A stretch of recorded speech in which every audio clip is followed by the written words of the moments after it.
Hello, I think I am audible. Okay. Uh, Today we are going to study the unit first. आज आपण पहिल्या प्रकरणाकडे थोडं लक्ष केंद्रित करूया. संत गाडगेबाबा अमरावती विद्यापीठ अमरावतीच्या BA फर्स्ट इयरच्या फर्स्ट सेमच्या सिलेबसमध्ये राज्यशास्त्राच्या सिलेबसमध्ये जो पहिला युनिट आहे त्याचं नाव आहे राज्यशास्त्राचे स्वरूप. या राज्यशास्त्राच्या स्वरूपामध्ये अर्थ, व्याख्या, व्याप्ती आणि महत्व हे 4 टॉपिक सिलेबसमध्ये दिलेले आहेत. या 4 टॉपिकवर विद्यापीठ सरळ प्रश्न विचारू शकतं किंवा 2 टॉपिक एकत्र करून सुद्धा दीर्घ उत्तरी प्रश्न सेट करू शकतो. मी श्रेयश काळमिक तुमच्या सर्व विद्यार्थ्यांचे प्रथम स्वागत करतो माझ्या या युट्यूब चॅनलवर. आपण एक सिरीज या ठिकाणी सुरू करतोय ज्यामध्ये पुन्हा मी एकदा माझं इंट्रोडक्शन देतो. मी MA पॉलिटिकल सायन्स आणि नेटसेट झालेलो आहे 2024 मध्ये. मला शिकवण्याचा जवळपास 2 वर्षाचा अनुभव आहे आणि BA फर्स्ट इयरला जे मी शिकवतो त्यामध्ये पहिला युनिट जे आपल्या सिलेबसमध्ये विद्यापीठानं दिलेलं आहे त्याचं नाव आहे राज्यशास्त्राचे स्वरूप. त्यामध्ये अर्थ, व्याख्या, व्याप्ती आणि महत्व या 4 गोष्टी आज आपण या ठिकाणी बघणार आहोत. तर याच्यामध्ये सर्वप्रथम अर्थ. आता कोणत्याही गोष्टीचा अर्थ आपल्याला जर समजून घ्यायचा असेल तर आपण त्या शब्दाची फोड करतो. तो शब्द इतिहासामध्ये कसा वापरला गेला, त्याचा मूळ त्या शब्दाचा मूळ जी भाषा असते त्या भाषेतनं हा शब्द कसा उदयास आला, त्या गोष्टी पहिल्या अर्थानं आपण त्या ठिकाणी बघतो. जसा राज्यशास्त्र हा शब्द राज्य आणि शास्त्र या 2 शब्दापासून आपल्याला दिसतो बनलेला आहे. जेव्हा आपण राज्य म्हणतो तेव्हा या राज्याचा अर्थ फक्त राज्य म्हणजे होत नाही. त्यामध्ये राज्य येतं, सरकार येतं आणि राजकारणाचा सुद्धा समावेश राज्यामध्ये होतो. तसा राज्याची जी व्याप्ती आहे ती भरपूर मोठी आहे, ती आपण येणाऱ्या प्रकरणामध्ये बघणार आहोत. पण या ठिकाणी राज्याचा अर्थ आपल्याला जर समजून घ्यायचा असेल तर आपल्याला एवढं लक्षात घेणं महत्वाचं आहे की त्यामध्ये राज्य येतं, सरकार येतं आणि राजकारण येतं. आता ज्या शास्त्रामध्ये राज्याची चर्चा केली जाते, आता राज्याची चर्चा म्हणजे काय, तर राज्याची अंग आहेत, राज्याचे प्रकार आहेत, राज्याची जी घडण आणि संघटन आहे, राज्याची काही कार्य असतात ती कार्य आहे, राज्याबद्दल जी काही सिद्धांत असतात, या सर्वांची जी चर्चा आहे ती चर्चा ज्या शास्त्रात केली जाते, ज्या विषयात केली जाते त्याला आपण राज्यशास्त्र असं म्हणतो. आता हा जो राज्यशास्त्र शब्द आहे तो लॅटिन नाही तर ग्रीक भाषेपासून बनलेला आहे. ठीक आहे. आता हा जो इंग्रजी शब्द आहे पॉलिटिक, या पॉलिटिक शब्द आहे हा ग्रीक शब्द पोलिस या शब्दापासून बनलेला आहे आणि या पोलिस या शब्दाचा अर्थ नगर असा होतो. आता या ठिकाणी मी समजून सांगताना वर्गामध्ये पण खूपदा सांगतो की अरिस्टॉटलला राज्यशास्त्राचा जनक म्हणून ओळखला गेलेला आहे. आणि हा जो अरिस्टॉटल होता हा ग्रीक देशामधला होता.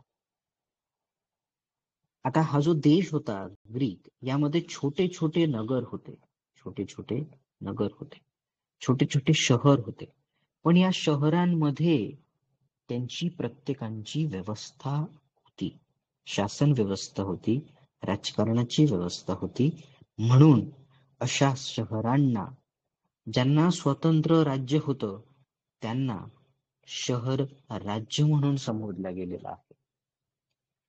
त्यांना सिटी स्टेट म्हणून ओळखल्या गेलेलं आहे. राज्यशास्त्राचा जेव्हा आपण अभ्यास करतो आणि जेव्हा आपण वेस्टर्न पॉलिटिकल थॉट जेव्हा पहिल्यांदा आपण अभ्यासतो, तेव्हा त्यामध्ये सिटी स्टेट हा शब्द खूपदा वापरलेला आहे. त्याचं हेच कारण आहे. राज्यशास्त्राचा जो उदय आहे तो अरिस्टॉटलच्या काळात झालेला आपल्याला दिसतो. त्यांनी भरपूर अभ्यास राज्यशास्त्राचा त्या काळाला केलेला होता आणि त्याच्या देशामध्ये या प्रकारचं राज्यशास्त्राचं स्वरूप होतं, राज्याचं स्वरूप होतं. आता यामध्ये जेव्हा आपण पॉलिटिक्स म्हणतो, पॉलिटिक्स, तेव्हा या पॉलिटिक्स शब्दाचा अर्थ नगर राज्यासंबंधीचे शास्त्र असे म्हणून त्यावेळेस ग्रीकचे जे लोक आहेत ते याला समजायचे. त्यानंतर भारतीय राजकीय सिद्धांताचा जर आपण विचार केला किंवा विचारवंतांचा जर आपण विचार केला तर या पॉलिटिक्सला दंडनीती म्हटल्या गेलेलं आहे. चाणक्य जे आपल्या भारतीय द्वीपखंडाचे सर्वात मोठे राजकीय विचारवंत होते, त्यांनी पॉलिटिक्सला दंडनीती त्यांच्या अर्थशास्त्राच्या पुस्तकामध्ये नमूद केलेले आपल्याला दिसतं. आता या ठिकाणी हा पूर्ण अर्थ राज्यशास्त्राचा झालेला आहे.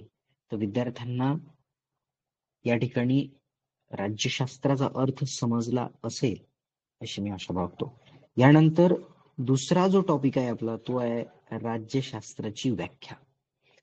आता इतिहासामध्ये भरपूर लोकांनी राज्यशास्त्राच्या व्याख्या केलेल्या आपल्याला दिसतात, पण परीक्षेच्या दृष्टिकोनातून आपल्याला पाच व्याख्या या ठिकाणी समजून घेणं आणि त्या ठिकाणी लिहिणं हे महत्वाचं आहे.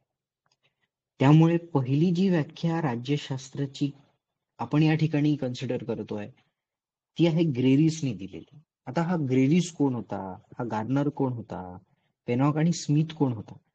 आपण या ठिकाणी राज्यशास्त्राचे विचारवंतांचा अभ्यास करत नाहीये. फक्त आपण या ठिकाणी त्यांनी राज्यशास्त्राबद्दल काय बोललं हे लक्षात घेतोय. त्यामुळे ग्रेरिस हा एक राजकीय विचारवंत होता.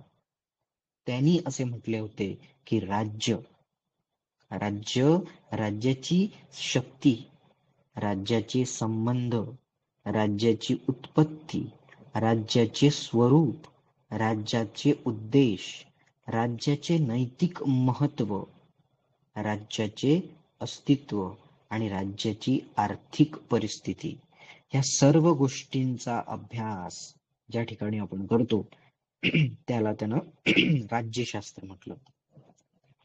आता राज्याची शक्ती म्हणजे काय हो? राज्याची शक्ती म्हणजे राज्य जेव्हा एखादं डिसिजन म्हणजे निर्णय घेतोय. तुम्ही म्हणाल सर निर्णय म्हणजे काय हो? एकदम सोपा आहे. निर्णय म्हणजे एखाद्या गोष्टी कशा असल्या पाहिजेत. माझ्या घरी जर मला एखादं काम करायचं असेल किंवा आपल्या घरी आपली आई, आपली बहीण, आपण स्वतः कधी स्वयंपाक करतो, कोणती भाजी करायचं असेल तो निर्णय असतो. मग राज्याचे निर्णय म्हणजेच राज्याची शक्ती असते. आता तुम्ही म्हणाल शक्ती सर राज्याची निर्णय, राज्याची शक्ती कशी असू शकते हो? राज्य जर बलाढ्य असेल तर राज्य स्वतःचे निर्णय स्वतः घेऊ शकतो. राज्य जर बलाढ्य असेल, शक्तिशाली असेल तर राज्य स्वतःचे निर्णय स्वतः घेऊ शकतो. राज्याचे स्वतःच्या मधले जे शासन पद्धती आहे, तसेच आंतरराष्ट्रीय संबंधामध्ये जे देश आहेत त्या देशांसोबतचे राज्याचे कसे संबंध आहेत त्याचा अभ्यास. हे जे राज्य आहे हे या राज्याची उत्पत्ती कशी झाली त्याचा अभ्यास. त्याचे स्वरूप कसे आहे, ते राज्य लोकशाही आहे की दडपशाही आहे, ते राज्य हुकुमशाहीचे तर नाही. या सगळ्या याला स्वरूप म्हटलं गेलं आणि राज्याचे स्वरूप त्याचा सुद्धा अभ्यास राज्यशास्त्रामध्ये होतो. आता राज्य तर आपण तयार केलं, त्याची उत्पत्ती झाली, त्याचं स्वरूप आपल्याला माहिती पडलं, त्याची शक्ती आपल्याला माहिती पडली, पण त्याचा उद्देश काय आहे? त्याचा उद्देश फक्त एखाद्या गटाचा फायदा करून देणं इतका आहे की सामान्यांसाठी काम करणं, गरिबांसाठी काम करणं हा त्याचा उद्देश आहे, की संपूर्ण समाजासाठी काम करणं हा त्याचा उद्देश आहे. काय उद्देश आहे त्या राज्याचा? त्याचे अस्तित्व काय आहे? राज्यासमोरील आर्थिक समस्या काय आहेत? राज्यामध्ये महागाई कशी आहे? राज्यामध्ये करन्सी कोणची आहे? त्या करन्सीची आंतरराष्ट्रीय बाजारपेठेत काय व्हॅल्यू आहे? या सगळ्या गोष्टी आर्थिक समस्येमध्ये येतात. त्या आर्थिक समस्येमध्ये बेरोजगारी आहे की प्रत्येक व्यक्तीला रोजगार मिळतोय. रोजगार मिळतोय तर त्याचा पर कॅपिटा इन्कम काय आहे? प्रत्येक व्यक्तीला किती पगार मिळतोय? या सगळ्या गोष्टींचा जो अभ्यास आहे तो राज्यामध्ये ज्या अशा गोष्टींचा अभ्यास केला जातो त्याला राज्यशास्त्र केलं असा ग्रेडिस सांगतो. त्यानंतर गार्नर. आता गार्नर असा म्हणतो की राज्याचा प्रारंभ आणि शेवट राज्याच्या अभ्यासातच होतो. त्याला राज्यशास्त्र गार्नरने म्हटलं. अगदी छोटीशी डेफिनेशन गार्नरने दिली आणि त्यामध्ये तो असं म्हणतो की राज्याचा प्रारंभ आणि शेवट राज्याच्या अभ्यासातच होतो. राज्याचा अभ्यास आपण सुरू केला. आता राज्याचा प्रारंभ याच ठिकाणी झाला आणि राज्याचा शेवट सुद्धा याच ठिकाणी झाला. गार्नर म्हणतो या गोष्टीला राज्यशास्त्र म्हटले जाते. पेनॉक आणि स्मिथ. आता पेनॉक आणि स्मिथ हा असा म्हणतो की शासन संस्था आणि राजकीय प्रक्रिया यांचे स्वरूप काय आहे, कसे असावे आणि त्यांच्यात एकरूपता कशी साधता येईल या उद्देशाने सुव्यवस्थितपणे केलेला अभ्यास म्हणजे राज्यशास्त्र होय. आता प्रथमतः आपल्याला शासन संस्था आणि राजकीय प्रक्रिया समजायला पाहिजे. शासन व्यवस्थेला आपण निवडून देत नाही, याला इंग्रजीमध्ये एक्झिक्युटिव्ह म्हटलं जाते. आता ही जी शासन व्यवस्था आहे ही हे जे एक्झिक्युटिव्ह आहेत, हे एक्झिक्युटिव्ह म्हणजे कोण? हे एक्झिक्युटिव्ह म्हणजे अधिकारी लोक.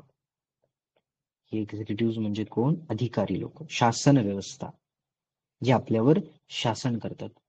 पण यामध्ये आपण भारताचा जर विचार केला तर यामध्ये फक्त अधिकारी लोक येत नाहीत. एक्झिक्युटिव्ह मध्ये पंतप्रधान सुद्धा येतात, राष्ट्रपती सुद्धा येतात. हे आपण नंतर बघणार आहे कसे हे एक्झिक्युटिव्ह मध्ये येतात, शासन संस्थेमध्ये येतात. पण या ठिकाणी जेव्हा आपण पंतप्रधान म्हणतो, आमदार म्हणतो, खासदार म्हणतो, हे लोक राजकीय प्रक्रियेमधून आलेले आहेत. त्या राजकीय प्रक्रियेला आपण मतदान म्हणतो. या मतदानाच्या प्रक्रियेतून राष्ट्रपती असेल, पंतप्रधान असतील, हे निवडून दिल्या जातात. आणि पंतप्रधान असतील, राष्ट्रपती असतील, हे त्या शासन व्यवस्थेचे, त्या सरकारचे प्रमुख असतात. त्यांनी घेतलेले निर्णय हे या एक्झिक्युटिव्हला म्हणजे शासन व्यवस्थेला म्हणजे या अधिकारी लोकांना अंमलबजावणी त्या गोष्टींची करावी लागते. कोणासाठी? तर लोकांसाठी, लोकांच्या कल्याणासाठी. आणि पेनॉक आणि स्मिथ हेच म्हणतो, की यामध्ये बॅलन्स असलं पाहिजे. हे बॅलन्स बिघडता कामा नये. हे बॅलन्स जे आहे हे बॅलन्स बिघडता कामा नये. ही एकरूपता बिघडता कामा नये. ती कशी साधता येईल, या गोष्टी कशा साधता येईल याचा सुव्यवस्थित अभ्यास म्हणजे राज्यशास्त्र होय, असं कोण म्हणतं? पेनॉक आणि स्मिथ म्हणतो. त्यानंतर पॉल जेनेट आहे. पॉल जेनेट असं म्हणतो की राज्यशास्त्र हे समाजशास्त्राचे असे अंग आहे. बघा, समाजशास्त्र घडलं, समाज आला, राज्यशास्त्र हे समाजाच्या विपरीत काम करत नाही, ते समाजासोबत काम करते. त्यामुळे समाजशास्त्रामध्ये राज्यशास्त्र आहे. ठीक आहे, समाजशास्त्रामध्ये राज्यशास्त्र हे असे अंग आहे की ज्यामध्ये राज्याचे अधिष्ठान आणि शासन संस्थेची मूल्य तत्वे, पुन्हा हाच पॉइंट इथे आला, शासन व्यवस्था आणि राजकीय प्रक्रिया. राज्याचे अधिष्ठान म्हणजे काय हो? राज्याचे अधिष्ठान म्हणजे राजकीय संघटना, राजकीय संस्था, ज्या आपल्या देशामध्ये 3 आहेत. कोणत्या आहेत? लेजिस्लेटिव्ह, ज्याला आपण कायदे मंडळ म्हणतो. कोणते कोणते आहेत? कायदे मंडळ आहेत, त्यानंतर न्याय मंडळ आहे, आणि दुसरं आणि तिसरं जे आहे ते आहे एक्झिक्युटिव्ह, ज्याला आपण कार्यकारी मंडळ असे म्हणतो. आता हे कायदे बनवण्याचं काम कोणाचं हो? तर कायदे बनवण्याचं काम ज्या लोकांना आपण निवडून देतो, ह्या तीनही गोष्टींना राज्याचे अधिष्ठान म्हटले जाते. या तीनही गोष्टींना राज्याचे अधिष्ठान म्हटलं गेलेलं आहे. आता राज्यशास्त्र म्हणजे काय? तर समाजशास्त्राचे असंग, ज्यामध्ये राज्याचे अधिष्ठान सुद्धा आहे आणि शासन संस्थेचे मूलतत्वे सुद्धा आहे, आणि या गोष्टींचा विचार करणारे शास्त्र म्हणजे राज्यशास्त्र. आता यामध्ये शासन संस्थेचे मूलतत्व म्हणजे काय? तर शासन कोणत्या मूलतत्वांवर चालणार? समानतेवर चालणार, समानतेच्या मूलतत्वावर चालणार, स्वातंत्र्याच्या मूलतत्वावर चालणार, की असमानतेच्या मूलतत्वावर चालणार, की स्वातंत्र्याच्या नाही, लिबर्टीच्या मूलतत्वावर नाही चालणार. ह्या सगळ्या गोष्टी ज्या आहेत त्या शासन संस्थेच्या मूलतत्वावर येतात. त्यानंतर पाचवा जो व्यक्ती आहे ज्यांनी ह्या राज्यशास्त्राची जी डेफिनेशन, जी व्याख्या दिली, त्यामध्ये ते रॉबर्ट डॉल. आता रॉबर्ट डॉल असा म्हणतो की 3 गोष्टी आहेत बाबांनो: राज्य, राजकीय व्यवस्था आणि मानवी संबंध. आता पुन्हा या ठिकाणी लक्ष द्या. त्या ठिकाणी जेव्हा जेव्हा मानवी संबंध येतील त्या ठिकाणी समाजशास्त्र येणार, कारण समाजशास्त्र हे आपल्याला मानव बनवतं. माणूस हा जो व्यक्ती आहे, किंवा जो माणूस आहे, हा माणूस एकटा राहू शकतो का हो? नाही, तो एकटा नाही, तो समाजाशिवाय राहूच शकत नाही. आता मानवी संबंध, राजकीय व्यवस्था आणि राज्य, बघा, मानवी संबंध आहेत म्हणून राजकीय व्यवस्था निर्माण झाली, आणि राजकीय व्यवस्था आहे म्हणून राज्य तयार झालं. आता यामधील जो परस्पर संबंध आहे तो सत्ता, अधिकार आणि प्रभावाचा आहे, आणि ह्या सगळ्या गोष्टीचा अभ्यास ज्यामध्ये केला जातो त्याला रॉबर्ट डॉल असं म्हणतो, याला राज्यशास्त्र म्हटलं जाते. रॉबर्ट डॉल म्हणतो की याला राज्यशास्त्र म्हटलं जातं. आता तुम्ही म्हणाल सर थोडस अजून समजून सांगा. मी पुन्हा एकदा समजून सांगतो. बघा, मानवी संबंध आले की मानवी अधिकार येतात. आपल्याला कॉन्स्टिट्यूशननी फंडामेंटल राईट्स दिलेले आहेत, मूलभूत अधिकार दिलेले आहेत. आता हे मूलभूत अधिकार कोणते आहेत हो?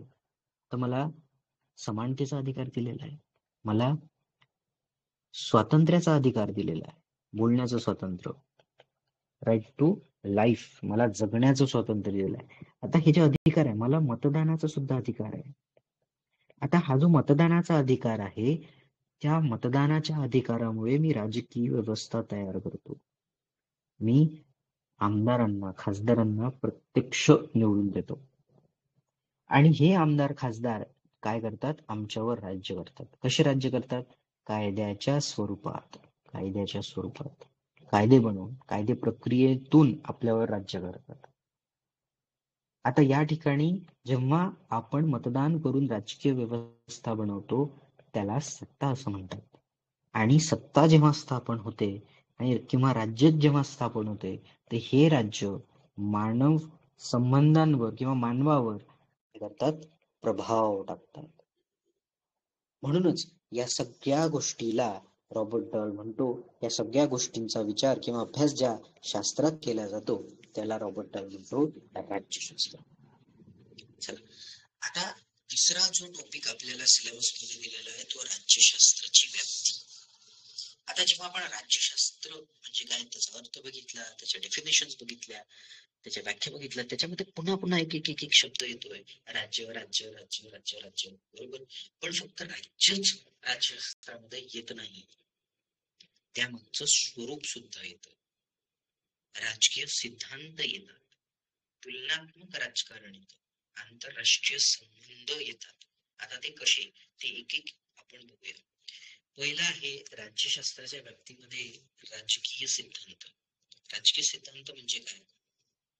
राजकीय सिद्धांत म्हणजे राजकारणामध्ये जे तत्वज्ञान वापरले जातात, जे विचार वापरले जातात, त्या विचारांना राजकीय सिद्धांत म्हटले गेले.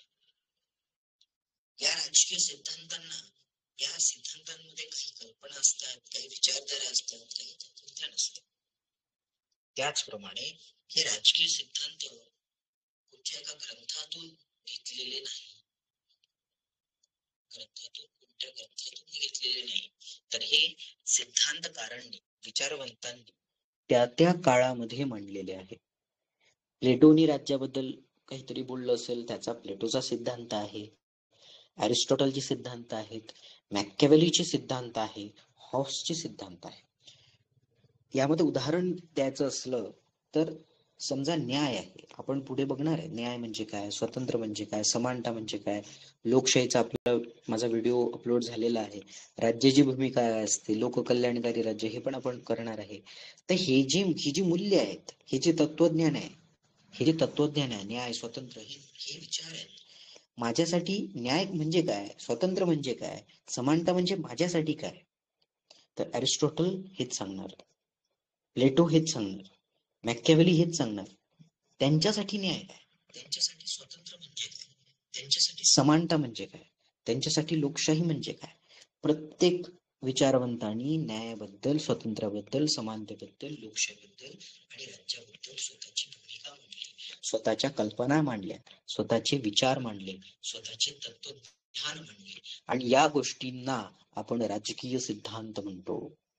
ह्या त्यांच्या विचारधारेला, या त्यांच्या कल्पनांना, या तत्वज्ञानांना, कशाबद्दलचे तत्वज्ञान, न्यायाबद्दलचे, समानतेबद्दलचे, स्वातंत्र्याबद्दलचे, राज्याच्या भूमिकेबद्दलचे, कोणाचे, प्लेटोचे, अरिस्टॉटलचे, मॅकियावेलीचे, हॉब्सचे, कोण आहेत हे विचारवंत आहे, सिद्धांतकार आहेत. हे आपण एक एक बघणार आहे. जर आपण पुढे सेकंड इयर, फायनल इयरचे जर आपण सिलेबस बघितला तर कदाचित प्लेटो, अरिस्टॉटल आपल्याला सिलेबस मध्ये येतील.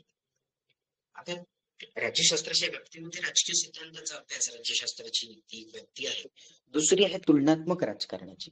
आता तुलनात्मक राजकारण म्हणजे काय हो, तर तुलनात्मक राजकारणामध्ये ह्या ज्या शासन पद्धती आहेत, तर म्हणून जर शासन पद्धती म्हणजे काय, तर लोकशाही ही एक शासन पद्धती आहे. पण लोकशाही पद्धती कशी, प्रत्यक्ष किंवा अप्रत्यक्ष. यामध्ये तुम्ही पंतप्रधान देता की राष्ट्रपती देता, यामध्ये तुमच्या लोकशाहीमधला म्हणजे देशांच्या प्रशासनामध्ये जो फरक आहे, त्याचा तुलनात्मक अभ्यास आपण या शाखेमध्ये राज्यशास्त्राच्या करतो. त्याला तुलनात्मक राजकारण. आंतरराष्ट्रीय संबंध, आपला देश भारत, या भारतभूमीच्या आपल्या शेजारील जे राष्ट्र आहेत, बांगलादेश असेल, नेपाळ असेल, भूतान असेल, चीन असेल, इथे म्यानमार असेल, इथे अफगाणिस्तान असेल, पाकिस्तान असेल, या सगळ्या देशांच्या शेजारील देशांच्या, त्यांच्या शेजारील देशांच्या, अमेरिका असेल, भारताच्या आणि त्या देशांच्या आपापसातले आर्थिक, सामाजिक, ठीक आहे, त्यानंतर सांस्कृतिक संबंध कसे आहेत, या सगळ्या संबंधांचा जो अभ्यास आहे तो आंतरराष्ट्रीय संबंध ते केला जातो. त्याला राज्यशास्त्राची व्याप्ती या ठिकाणी आंतरराष्ट्रीय संबंधापर्यंत गेलेली आपल्याला दिसते. त्यानंतर सार्वजनिक प्रशासन, यामध्ये अधिकारी लोक जे एखादी परीक्षा देऊन किंवा त्यांचं प्रमोशन ज्या ठिकाणी ते जातात, त्या अधिकारी लोकांच्या त्या सिस्टीमचा, त्या प्रशासनाचा, त्या ऍडमिनिस्ट्रेशनचा अभ्यास सुद्धा राज्यशास्त्रामध्ये केला जातो. राजकीय अर्थव्यवस्था. आता राजकीय अर्थव्यवस्था म्हणजे काय, तर राजकीय पक्ष असतात. राजकीय पक्ष, आपल्या देशामध्ये भरपूर राजकीय पक्ष आहेत. या राजकीय पक्षांची जी अर्थव्यवस्था आहे, हे राजकारण आणि अर्थशास्त्र यांच्यातील संबंधांचा अभ्यास या ठिकाणी केला जातो. राजकीय संस्था आणि प्रक्रिया ही आर्थिक धोरणे बनवते. राजकीय संस्था ही आर्थिक धोरणे बनवत असते.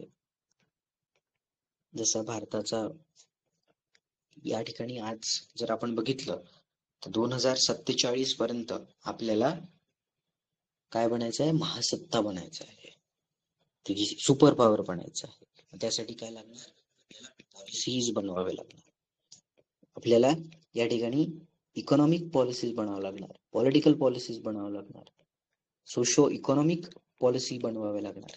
आणि ह्या पॉलिसीज जेव्हा आपण बनवतो त्याचा डायरेक्टली इफेक्ट आपल्या अर्थव्यवस्थेवर होत असतो आणि त्या गोष्टींचा अभ्यास राजकीय अर्थव्यवस्थेमध्ये केला जातो.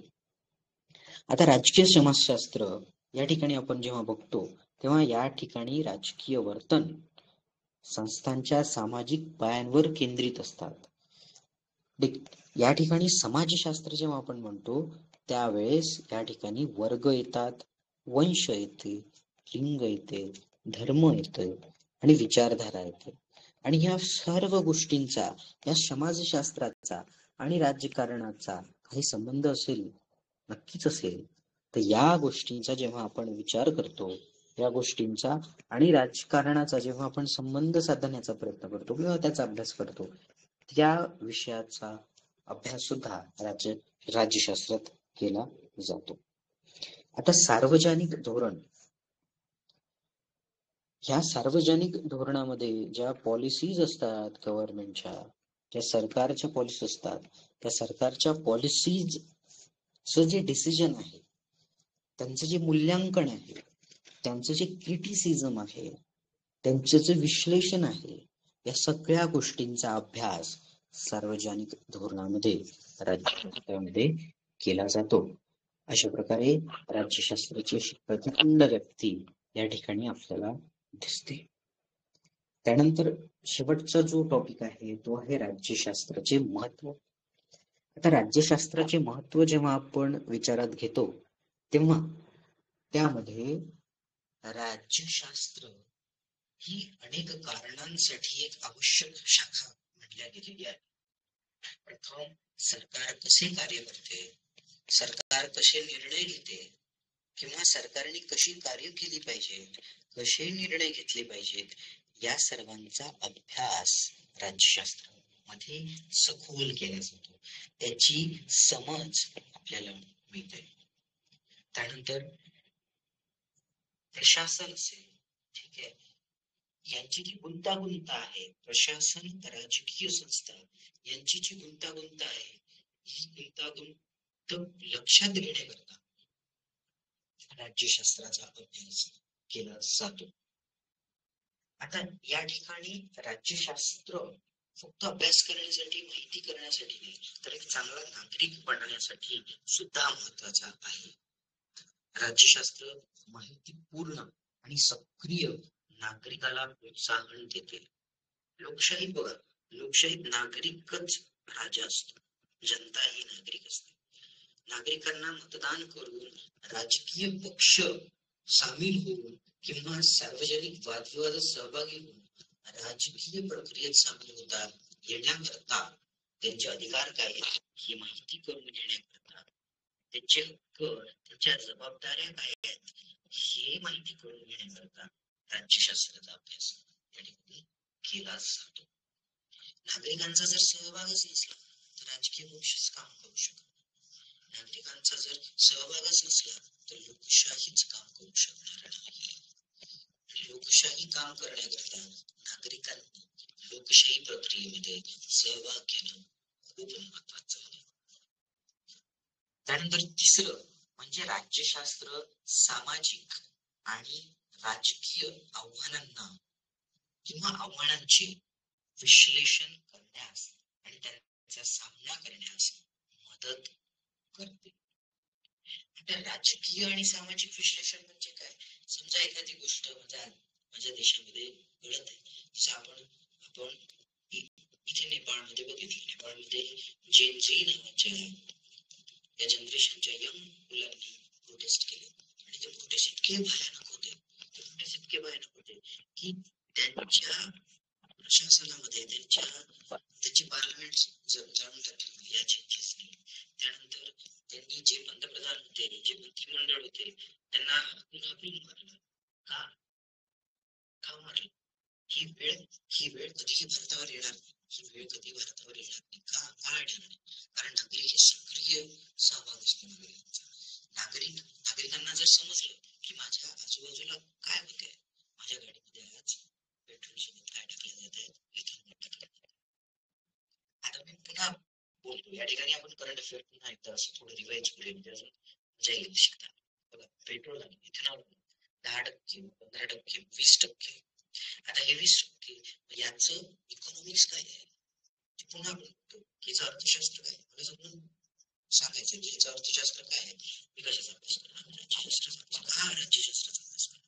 कारण पॉलिसी कोणी ठरवली? पॉलिसी सरकारने ठरवली. कशाच्या? ईव्ही व्हेकलच्या. कशाच्या? 20% इथेनॉलच्या. त्याचा इफेक्ट काय होतं? त्याचा इफेक्ट माझ्या व्हेकल्सवर काय इफेक्ट होतोय त्याचा? केलाय कधी अभ्यास? कधी विचार केलाय या दृष्टीने? आज पुन्हा राजकीय आणि सामाजिक विश्लेषण. पुन्हा त्याचा पर्यावरणावर काय इफेक्ट होतो, त्याचा एन्व्हायरमेंटल इफेक्ट काय आहे, त्या एन्व्हायरमेंटल इफेक्टमुळे समाज जीवनामध्ये काय त्याचा इफेक्ट होतो. पुन्हा एकदा राजकीय डिसिजन. लाडकी बहीण योजना, त्या लाडक्या बहिणींनी काय असं केलं की सरकार निवडून आलं. या लाडकी बहीण योजनेचा जो इफेक्ट आहे तो राजकारणावर कसा झाला, तो समाजकारणावर कसा झाला, विश्लेषण. कशाचा अभ्यास केल्यानंतर राज्यशास्त्राचा अभ्यास केल्यानंतर आपल्याला माहिती पडते. त्याचबरोबर अजून एखादं उदाहरण जर मला सांगायचं, रिसेंट मध्ये झालेलं आणि याची कॉन्ट्रोवर्सी होती. नाशिकचं उदाहरण या ठिकाणी. नाशिकमध्ये काय होते, नाशिकच्या तपोवन मधले जवळपास 1400 झाडं कापण्याचा तिथल्या महानगरपालिकेने 1400 झाडं कापण्याचा निर्णय घेतला. आणि त्या निर्णयाच्या विरोधात नाशिक महानगरपालिकेच्या त्या निर्णयाच्या विरोधात पर्यावरण प्रेमी लोक त्या ठिकाणी आंदोलन करायला. आता या लोकांना जर माहीतच नसतं, या लोकांचा अभ्यासच तेवढा नसला, तर हे लोक उतरले असते. मग या गोष्टीचा राजकीय आणि सामाजिक जीवनावर जो बदल होतो त्याचं विश्लेषण करण्याची बुद्धी आपल्याला राज्यशास्त्रामध्ये मिळते. म्हणून राज्यशास्त्राचं ते एक महत्व आहे. त्याचबरोबर या ठिकाणी जेव्हा आपण बघतो समीक्षात्मक अभ्यास, विचार, विश्लेषणात्मक कौशल्यांना प्रोत्साहन देण्याचं काम राज्यशास्त्राचं आहे. या ठिकाणी ही प्रक्रिया अशी गंभीर विचारांना जन्म देते, ज्यामधून जर सामाजिक आणि राजकीय जटिल समस्या असतील तर त्या समस्याचं सोडवण्याचं काम राज्यशास्त्रामध्ये केल्या जातं. या ठिकाणी सार्वजनिक प्रशासनाचा अभ्यास केला जातो, राजकारणाचा अभ्यास केला जातो, कायद्याचा अभ्यास केला जातो आणि आंतरराष्ट्रीय संबंधांचा सुद्धा अभ्यास केला जातो.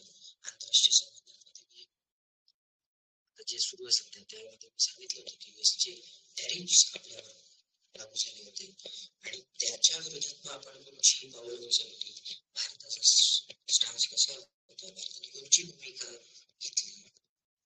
आपण चायनामध्ये गेलो, आपण रशियाला सोबत घेतलं, रशियन ऑइल अजूनही इम्पोर्ट करतोय.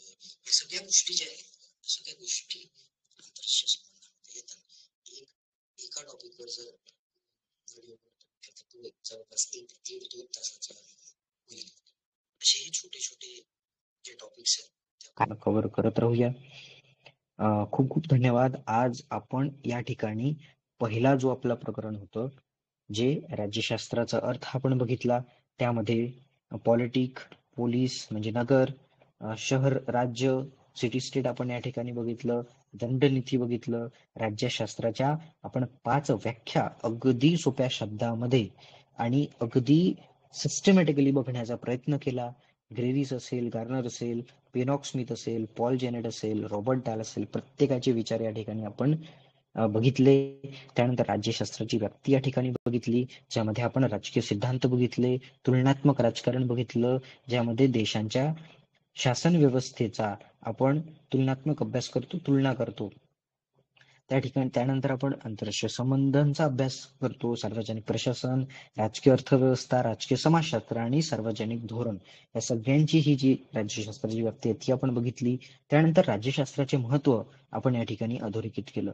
त्यामध्ये एक जागरूक नागरिक बनवणं, सरकारचं कार्य आणि निर्णय कसं काम करतं, कसे निर्णय सरकारनं घेतले पाहिजे, कोणासाठी घेतले पाहिजे याचा अभ्यास केला तर आपल्याला राज्यशास्त्राचं महत्व कळतं. त्यानंतर राजकीय आणि सामाजिक विश्लेषण आपण बघितले. यामध्ये आपण 3-4 उदाहरणं बघितली की राजकीय आणि सामाजिक विश्लेषण करण्याची क्षमता आपल्या राज्यशास्त्राच्या अभ्यासामुळे आपल्याला मिळते. त्याच प्रकारे आपण या ठिकाणी राजकारणाचा अभ्यास केला, सार्वजनिक प्रशासनाचा अभ्यास केला, कायदा बनवण्याचा प्रक्रियेचा जर आपण अभ्यास केला तर यातल्या जी बारकावी आहेत, यातली जी गुंतागुंत आहे, ती गुंतागुंत आंतरराष्ट्रीय संबंधामधली जी गुंतागुंत आहे, का आज भारत जो आहे तो चायनाकडे इन्क्लाइन झालेला आपल्याला दिसतो, का भारत रशियाकडे जास्त झुकलेला दिसतो, हे जे मल्टीपोलर वर्ल्ड आहे ते बायपोलर वर्ल्ड होत चाललंय का? आता हे मोठे मोठे शब्द आहेत, हे आपण आंतरराष्ट्रीय संबंधांचा जेव्हा अभ्यास करू त्यावेळेस अगदी सोप्या भाषेत मी इथे समजून सांगण्याचा या ठिकाणी तुम्हाला प्रयत्न करेल. खूप खूप धन्यवाद. तुम्ही आतापर्यंत या ठिकाणी थांबले, माझं ऐकलं आणि असे व्हिडिओ राज्यशास्त्राबद्दलचे मराठीमधले येत राहणार आहे. त्यासाठी माझं चॅनल सबस्क्राईब करून ठेवा. तुम्हाला जर हा व्हिडिओ, हा युनिट, हे प्रकरण जर आवडलं असेल, समजलं असेल तर लाईक करा. नसेल पटलं, नाही आवडलं, काही तुम्हाला सूचना मला द्यायच्या असतील तर कमेंट बॉक्समध्ये बिलकुल न घाबरता, न काही हिचकता त्यामध्ये कमेंट बॉक्समध्ये टाका, लाईक करा आणि सबस्क्राईब करा. खूप खूप धन्यवाद तुमच्या सगळ्यांचे, ज्यांनी आतापर्यंत हा व्हिडिओ पूर्ण बघितलेला आहे. Thank you so much.